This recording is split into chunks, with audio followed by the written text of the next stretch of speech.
Hello friends. जब भी हम स्टॉक मार्केट इन्वेस्टिंग की बात करते हैं तो हमें दो कैटेगरी के लोग मिलते हैं। एक है ट्रेडर्स और दूसरा है इन्वेस्टर्स। जैसे Livermore, Paul Tudor Jones, Jim Simons, Steve Cohen, George Soros जैसे एक्सट्रीमली सक्सेसफुल ट्रेडर्स हैं जिन्होंने अपनी ट्रेडिंग स्ट्रैटेजी से बहुत बड़ा वेल्थ क्रिएट किया। तो वहीं दूसरी तरफ Warren Buffett, Charlie Munger, Rakesh Jhunjhunwala, Ramesh Damani जैसे बहुत सारे एक्सट्रीमली सक्सेसफुल इन्वेस्टर्स हैं जिन्होंने लॉन्ग टर्म में इन्वेस्टिंग से बहुत बड़ा वेल्थ क्रिएट किया। ऐसे में एक नया रिटेल इन्वेस्टर कंफ्यूज्ड हो जाता है कि उसे ट्रेड करना चाहिए या इन्वेस्ट करना चाहिए। कौन ज्यादा पैसे बनाता है, इन्वेस्टर या ट्रेडर? तो आज इस वीडियो में हम ये सारे कंफ्यूजन्स को दूर करेंगे। इस वीडियो में हम समझेंगे इन्वेस्टिंग और ट्रेडिंग क्या होती है, दोनों में क्या डिफरेंसेस हैं, आप क्या हो, ट्रेडर या इन्वेस्टर। और लास्ट में मैं एक मैसेज शेयर करूंगी जिसके बेसिस पे आप डिसाइड कर सकते हो कि आपको क्या करना चाहिए, ट्रेडिंग करना चाहिए या इन्वेस्टिंग करना चाहिए। तो पहले समझते हैं ट्रेडिंग और इन्वेस्टिंग क्या होती है। ट्रेडिंग एक शॉर्ट टर्म अप्रोच है जहां ट्रेडर एक स्टॉक खरीदता है ये सोच के कि जैसे ही स्टॉक का प्राइस सर्टेन लेवल पे पहुंचेगा वो स्टॉक को सेल कर देगा और वहां से एक क्विक प्रॉफिट बुक कर लेगा। वहीं इन्वेस्टिंग एक लॉन्ग टर्म अप्रोच है जहां इन्वेस्टर एक कंपनी में इन्वेस्ट करता है ये सोच के कि कंपनी लॉन्ग टर्म में ग्रो होगी और उसके साथ कंपनी का स्टॉक का प्राइस भी ग्रो होगा जिससे उसकी इन्वेस्टमेंट की वैल्यू बढ़ेगी। वॉरेन बफे कहते हैं कि एक कंपनी का स्टॉक प्राइस शॉर्ट टर्म में कितना ही फ्लक्चुएट करे पर लॉन्ग रन में वो कंपनी के इंट्रिंसिक वैल्यू को फॉलो करता है। यानी अगर कंपनी की वैल्यू बढ़ेगी तो शेयर का प्राइस भी बढ़ेगा और अगर कंपनी रेगुलर डिविडेंड देती है तो इससे उसको डिविडेंड इनकम भी आएगा जो एक पैसिव इनकम है। डिविडेंड से हम कैसे पैसिव इनकम क्रिएट कर सकते हैं इसे हम किसी और वीडियो में डिटेल में समझेंगे।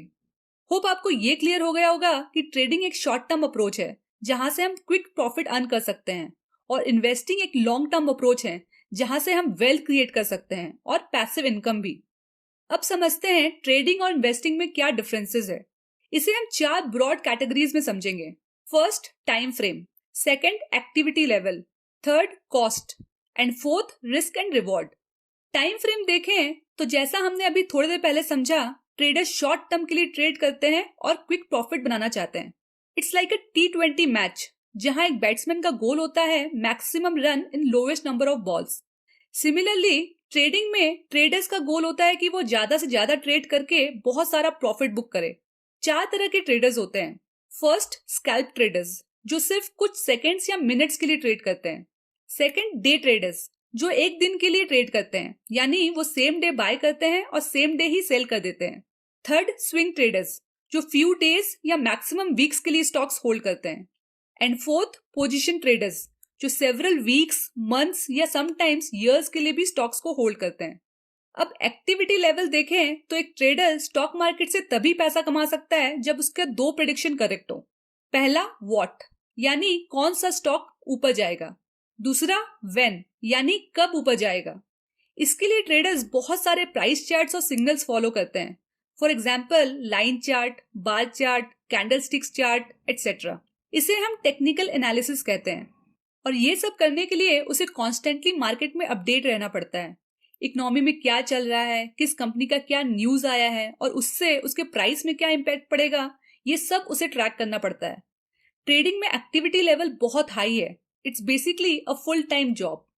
अब कॉस्ट देखें तो ट्रेडिंग में नंबर ऑफ ट्रांजैक्शंस बहुत ज्यादा होता है। ऑन एन एवरेज एक इंट्राडे ट्रेडर 20 to 60 ट्रेड्स करता है इन अ मंथ। वहीं एक swing trader 4 to 15 trades monthly करता है। जितना ज्यादा ट्रांजैक्शंस होगा ब्रोकरेज फी भी उतनी ही हाई होगी। दूसरा है टैक्स। टैक्स फाइलिंग करते वक्त आपको क्लासिफाई करना होता है कि आप इन्वेस्टर हो, ट्रेडर हो या दोनों हो। आपको अपनी इनकम को चार तरह से क्लासिफाइड करना होता है। अगर आप इंट्राडे ट्रेडिंग कर रहे हो तो इसे स्पेकुलेटिव बिजनेस इनकम ट्रीट किया जाता है और अगर आप फ्यूचर्स एंड ऑप्शंस ट्रेड कर रहे हो तो इसे नॉन स्पेकुलेटिव इनकम ट्रीट किया जाता है। दोनों ही केसेस में आपके करंट टैक्स स्लैब के हिसाब से ये इनकम टैक्स होती है और अगर आप 30% टैक्स ब्रैकेट में आते हो तो आपको 30% टैक्स भरना पड़ता है जो कि काफी ज्यादा है। अब आते हैं रिस्क एंड रिवॉर्ड में। अगर आप शॉर्ट टर्म में मार्केट देखो, लेट्स से एक दिन में, तो उसमें हाई वोलेटिलिटी होती है। इस हाई वोलेटिलिटी को traders as an opportunity use करते हैं जहां वो स्टॉक को लो में खरीदते हैं और हाई में बेच देते हैं और प्रॉफिट बुक करते हैं। अब प्राइस कहाँ मूव करेगा, ऊपर जाएगा या नीचे जाएगा, ये किसी को नहीं पता और ये हाईली अनप्रिडिक्टेबल होता है। हालांकि ट्रेडर्स कुछ टेक्निकल एनालिसिस करके ये प्रेडिक्ट करने की कोशिश करते हैं, पर मार्केट को 100% प्रेडिक्ट नहीं किया जा सकता। इसके लिए ट्रेडर्स एग्जिट स्ट्रैटेजी डिफाइन करते हैं, जैसे स्टॉप लॉस, टेक प्रॉफिट। इससे ट्रेड का रिस्क पहले से डिफाइंड हो जाता है। फॉर एग्जाम्पल, मान लेते हैं ट्रेडर ने एक स्टॉक 100 रुपए में खरीदा, तो उसने एग्जिट पॉइंट लगा दिया, जैसे 15% टेक प्रॉफिट। इसका मतलब है कि जैसे ही स्टॉक का प्राइस 115 पहुंच जाता है, वो स्टॉक को सेल करके एग्जिट कर लेगा। वहीं दूसरी तरफ स्टॉप लॉस लगा देता है, लेट्स से 5%।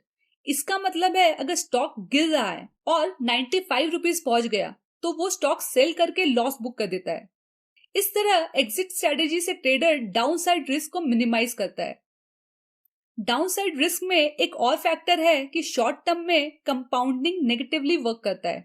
फॉर एग्जाम्पल, आपने 100 रुपए का एक स्टॉक खरीदा और लेट्स से स्टॉक का प्राइस 5% से गिर गया और आपका स्टॉक का प्राइस 95 रुपीज हो गया। 100 रुपीज लाने के लिए आपको 5% से ज्यादा रिटर्न कमाना पड़ेगा, यानी आपको 5.3% का प्रॉफिट कमाना पड़ेगा, तब जाके आपका पोर्टफोलियो वापस से 100 रुपए होगा। इसीलिए ट्रेडिंग में आपका विनिंग ट्रेड लूजिंग ट्रेड से बहुत ज्यादा होना चाहिए, तभी आप पैसा बना पाओगे। इसीलिए एल्बर्ट आइंस्टाइन ने कहा है कि compound interest is the 8th wonder of the world. He who understands it earns it, he who doesn't page it. अगर हम रिवॉर्ड देखें तो ट्रेडर्स का प्रॉफिट डिपेंड करता है कि उसने कितना पैसा विनिंग ट्रेड में लगाया है और कितना पैसा लूजिंग ट्रेड में लगाया है। इंडिया में 95% डे ट्रेडर्स मार्केट में पैसा लूज करते हैं और रिमेनिंग 5% ट्रेडर्स मार्केट में पैसा बनाते हैं। ऑन एन एवरेज वो 5 से 6% मंथली प्रॉफिट अर्न कर लेते हैं, तो 5% के हिसाब से साल का 60% प्रॉफिट वो कमा लेते हैं। पर इस तरह के रिटर्न हर साल बनाना आसान नहीं है। इसके लिए हाई लेवल ऑफ डिसिप्लिन चाहिए, जो मोस्ट ऑफ द ट्रेडर्स में नहीं होता। तो ये एक high risk high reward game है। अब समझते हैं इन्वेस्टर्स का time frame, activity level, cost और रिस्क रिवॉर्ड कैसा है। इन्वेस्टर्स लॉन्ग टर्म के लिए इन्वेस्ट करते हैं अच्छी क्वालिटी कंपनीज में। उनका गोल होता है अपनी इन्वेस्टमेंट को ग्रो करना, और अगर कंपनी डिविडेंड देती है तो उससे एक पैसिव इनकम क्रिएट करना। इन्वेस्टर्स का टाइम फ्रेम ट्रेडर्स से काफी लंबा होता है, इन ईयर्स। इनफैक्ट कुछ इन्वेस्टर्स ऐसे होते हैं जो स्टॉक्स को तब तक होल्ड करते हैं जब तक कि कंपनी के फंडामेंटल्स में ही कोई इशू ना आ जाए, जैसे कि वॉरेन बफे। वॉरेन बफे कहते हैं, if you are not willing to own a stock for 10 years, don't even think about owning it for 10 minutes। कुछ इन्वेस्टर्स गोल स्पेसिफिक इन्वेस्टमेंट करते हैं, जैसे घर खरीदना, बच्चे की पढ़ाई, अपनी रिटायरमेंट एटसेट्रा, और वो स्टॉक्स तब तक होल्ड करते हैं जब तक उनका ये सारे गोल्स पूरे ना हो जाए। और कुछ इन्वेस्टर्स स्पेसिफिक स्ट्रेटजीज फॉलो करते हैं, जहां वो सर्टेन कंडीशंस डिफाइन करते हैं, और जैसे ही वो कंडीशंस पूरी हो जाती है वो शेयर्स बेच देते हैं। फॉर एग्जाम्पल, इन्वेस्टर ने एक कंपनी में इन्वेस्ट किया जब उसका प्राइस टू बुक वैल्यू 12 था, और जैसे ही कंपनी का प्राइस टू बुक वैल्यू 17 पहुंचता है, वो स्टॉक को सेल कर देता है। तो ये कंडीशंस है जो इन्वेस्टर्स फॉलो करते हैं। मैंने इस वीडियो में स्ट्रैटेजी को डिटेल में एक्सप्लेन किया है, आप इसे देख सकते हो। अब समझते हैं activity of an investor. Traders की तरह इन्वेस्टर भी एनालाइज करते हैं कि उन्हें कौन सा स्टॉक खरीदना है और कब खरीदना है। इसके लिए वो कंपनीज के फंडामेंटल एनालिसिस करते हैं। पहले मैक्रो लेवल पे वो इकोनॉमी को समझते हैं, उसकी इंडस्ट्री को समझते हैं। माइक्रो लेवल पे कंपनी का बिजनेस को समझते हैं, कंपनी का फाइनेंशियल परफॉर्मेंस कैसा है, मैनेजमेंट कैसी है, फ्यूचर ग्रोथ पोटेंशियल क्या है। जब ये सब पॉजिटिव होता है तो उसके बाद वो कंपनी की इंट्रिंसिक वैल्यू कैलकुलेट करते हैं, यानी उसकी फेयर वैल्यू क्या है। इंट्रिंसिक वैल्यू को उसके करंट मार्केट प्राइस के साथ कंपेयर करते हैं, और अगर वो अंडर प्राइस्ड है तो उस स्टॉक को वो बाय कर लेते हैं। और जैसे मैंने अभी बताया, वो अपने स्ट्रैटेजी के हिसाब से बाय एंड होल्ड करते हैं। एक इन्वेस्टर का एक्टिविटी लेवल ट्रेडर के कंपैरिजन काफी लो होता है। उसका एम होता है to create a portfolio of 15-20 stocks over a period of time. एक बार उसे कंपनी को इन डेप्थ स्टडी करना होता है, और उसके बाद वो स्टॉक खरीद के उसे होल्ड करता है। ये एक वन टाइम टास्क है कंपेयर टू ट्रेडिंग, जो एक फुल टाइम जॉब है। इन्वेस्टिंग में आप 10 से 15 स्टॉक्स का पोर्टफोलियो बनाते हो over a period of time, यहाँ नंबर ऑफ ट्रांजैक्शंस बहुत लो होता है, जिसके कारण आपका ब्रोकरेज फी भी काफी लो होता है। टैक्स एंगल से देखें तो अगर आप 12 मंथ्स के बाद स्टॉक सेल करते हो तो वो एक लॉन्ग टर्म कैपिटल गेन है। Currently up to 1 lakh gain में कोई टैक्स नहीं लगता और उसके ऊपर 10% टैक्स लगता है। वहीं अगर आप within 12 month stock sell करते हो तो वो एक शॉर्ट टर्म कैपिटल गेन है।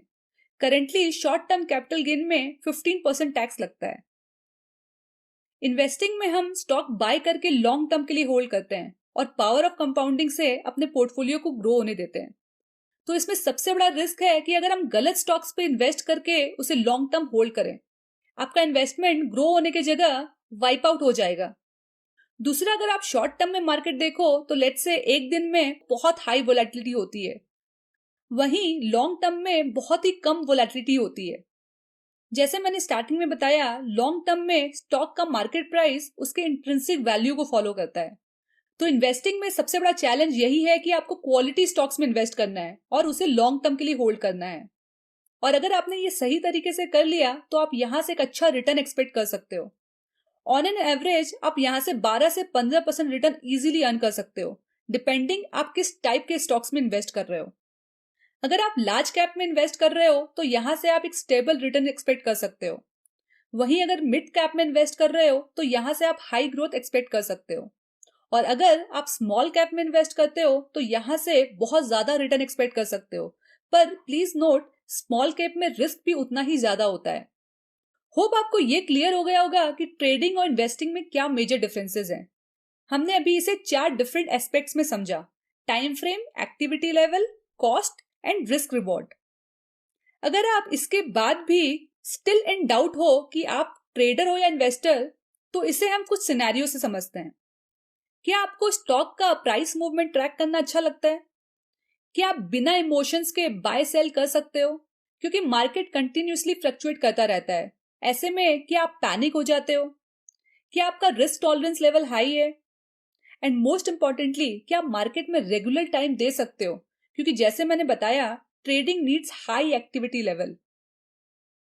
वहीं दूसरी तरफ, क्या आप कंपनी के लॉन्ग टर्म ग्रोथ में बिलीव करते हो? क्या आप इन्वेस्टमेंट करके उसे पावर ऑफ कंपाउंडिंग से ग्रो करना चाहते हो? जैसे एक प्लांट को ट्री बनने में टाइम लगता है, क्या आप में भी इतना पेशेंस है कि आप सालों तक इन्वेस्टेड रहो और अपने पोर्टफोलियो को ग्रो होने दो? होप आपको ये क्लियर हो गया होगा कि आपको ट्रेडिंग करना है या इन्वेस्टिंग करना है। बहुत से फाइनेंशियल एक्सपर्ट्स की एडवाइस है कि आपको या तो ट्रेडिंग करनी चाहिए या फिर इन्वेस्टिंग करनी चाहिए। दोनों एक साथ नहीं करनी चाहिए, क्योंकि दो नाव में सवार होके आप कहीं नहीं पहुंचोगे।